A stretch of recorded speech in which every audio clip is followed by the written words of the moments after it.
hemos empezado a tener algunas conversaciones. En esta oportunidad, con un biólogo especializado en pesquerías.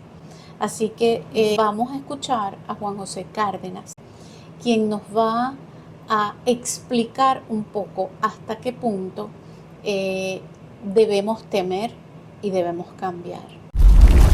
Vamos a tratar de entender si es tan cierto esa especie de cataclismo que está próximo a venir si nosotros no tomamos algunas medidas. Así que empezamos, Pepe, por entender las diferencias entre cambio climático y calentamiento global. ¿O es lo mismo? Yo creo que es absurdo pensar que el cataclismo es algo, algo posible o algo lejano. El cataclismo a diferentes escalas está ocurriendo desde hace ya varias décadas. El cambio climático, el calentamiento global es global, efectivamente, pero las expresiones de ese cambio son locales y se manifiestan de manera local y de manera muy diversa. Por ejemplo, reducción de las pesquerías, de las capturas de las pesquerías marinas. Yo creo que la mayoría, al igual que yo, no conocemos suficientemente ni del tema y tampoco de hechos históricos asociados al tema ambiental. Sin embargo, a propósito de esta conversación que tendríamos hoy, decidí investigar un poco y me consigo cosas como, por ejemplo, que hace 2200 años, en las zonas que anteriormente eran Mesopotamia y parte de Egipto, sufrieron una sequía tan intensa que no hubo posibilidad de sostener vida en esa zona, y eso motivó a que muchísima gente tuviera que emigrar a otras zonas y poblar otras regiones. Se dice que esa sequía fue de las más contundentes que ha habido en el planeta. Uno tiende a suponer que si existen estos hechos que han sucedido en el pasado, porque hoy tenemos que, digamos, entenderlo de una manera diferente a lo que naturalmente uno puede imaginarse, que son los ciclos de temperaturas de la Tierra, etcétera. La estabilidad climática de la que ha gozado la humanidad data de aproximadamente 10.000 años, 15.000 años, que tiene que ver con el final de la última glaciación y este tipo de cosas. Son fenómenos que son periódicos y que se repiten, que se han repetido a lo largo de la historia de la humanidad, pero también a lo largo de la historia geológica y climática de la Tierra, y que operan a esa escala de los miles de años. Nosotros gozamos de estabilidad climática en los últimos 10, 12.000 años, pero la estabilidad no significa que es algo fijo y permanente.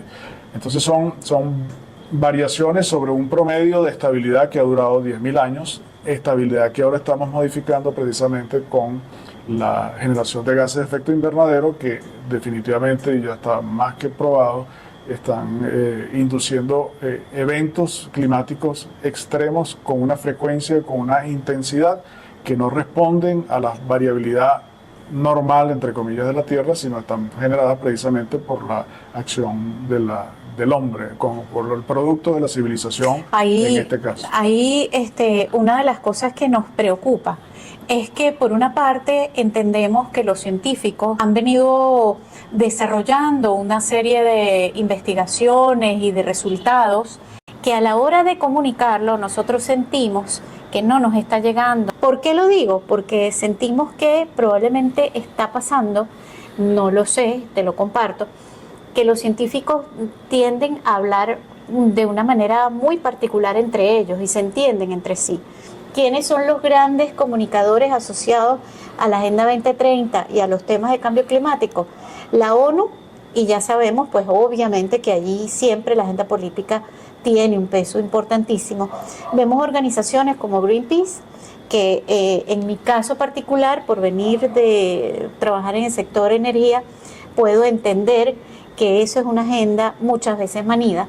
Entonces llega el momento en que uno no termina sabiendo dónde está el meollo del asunto. El meollo del asunto para mí está absolutamente claro. La ONU está compuesta por países y cada país tiene sus propios intereses.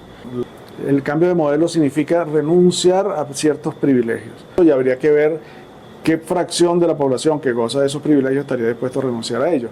A renunciar, por ahora es una palabra fuerte, pero en todo caso a modificar, a regular, a administrar esos privilegios de alguna manera. Ahí es donde está el gran problema.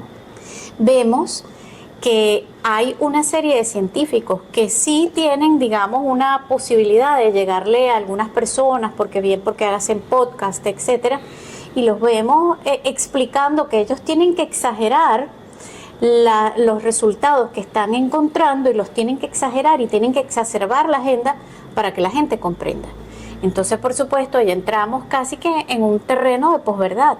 La ciencia seria, la ciencia moderna con los medios actuales ha demostrado suficientemente que estos cambios están ocurriendo y que vamos hacia una fase más complicada en los próximos años, tan cerca como el año 2030, porque no hemos logrado descarbonizar el funcionamiento de la humanidad, de la civilización, en los términos en que los modelos dicen que hay que hacerlo para poder sobrellevar, para poder tener una adaptación, digamos, menos traumática para los tiempos que vienen, porque vienen.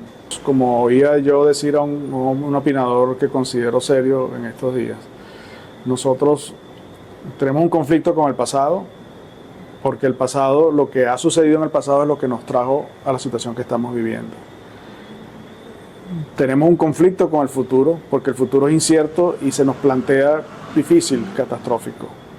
Lo que nos queda es el presente, y como lo estamos viviendo y no pasa nada, digamos, no pasa nada entre comillas para la mayoría de la humanidad todavía en este momento, entonces no estamos haciendo nada. Se estima, por ejemplo, que en este momento en el planeta hay aproximadamente unos 300, 400 millones de emigrantes climáticos que no tienen nada que ver necesariamente con migrantes políticos impulsados o expulsados de sus regiones, de sus países por problemas políticos, de los cuales sabemos nosotros bastante.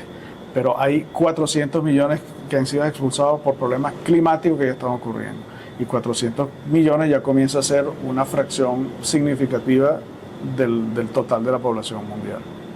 Esta agenda no le está llegando a la gente y está quedándose en una capa que termina sin duda ideologizando un tema que está visto que no puede ser ideologizado y no puede ser tomado a la ligera. El tema está siendo ideologizado porque este tema implica, como decía hace un minuto, la pérdida de privilegios o todo lo contrario. Pero danos un ejemplo de qué es la pérdida de privilegios antes de que cerremos. Por ejemplo, hay regiones del planeta que están especializadas en determinados tipos de cultivos, de monocultivos, maíz en algunas regiones, soya en otras regiones, sin mencionar países, aguacates en otros países no muy lejanos. Ese tipo de monocultivos extendidos sobre millones y millones de hectáreas, o el ganado, la cría de ganado. Esos son privilegios, digamos, a la escala de los países que los producen, a los cuales probablemente en el futuro habrá que renunciar, porque ese tipo de modelo no va a ser sostenible en las condiciones de disponibilidad energética que vamos a tener en el futuro. Solo se trata de adaptar la alimentación que tienes hoy en día a las realidades del futuro. Se trata de reducir los índices de consumo de carne, por ejemplo, de un país como Francia o como Argentina o como Uruguay, de 200 o 300 kilos anuales per cápita a la mitad de eso. Eso tendría un impacto, una significación en la forma como se cultiva y en la forma como se usa la energía para producir esa carne. Se entiende entonces que esto va a impactar culturas, esto va a impactar tradiciones, esto va a impactar, digamos, una forma de vida tan distinta a la que tenemos hoy. Cada país tiene que hacer lo que le corresponde para dirigir sus políticas a ese objetivo común, y cada quien según su responsabilidad. Por supuesto que lo que tenga que hacer Estados Unidos al respecto, China o Rusia o Europa o la Unión Europea, no se parece en nada a lo que tiene que hacer Venezuela, o lo que tiene que hacer Zambia, o lo que tiene que hacer Mozambique, o lo que tiene que hacer Indonesia.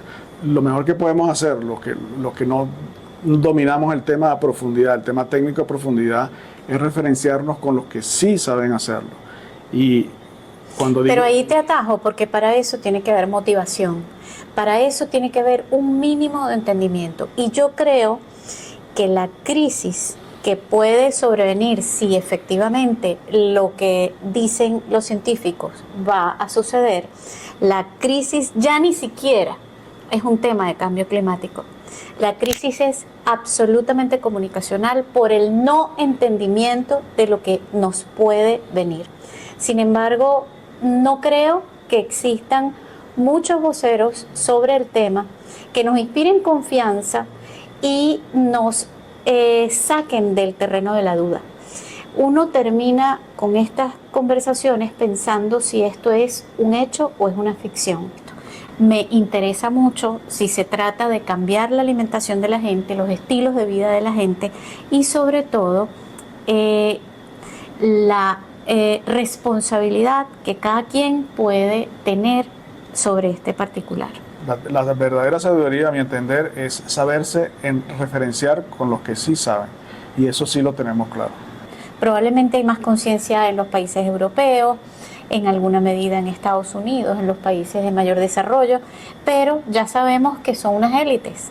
Entonces creo que el desafío no es tanto ir a buscar las referencias, es que las referencias hay que masificarlas.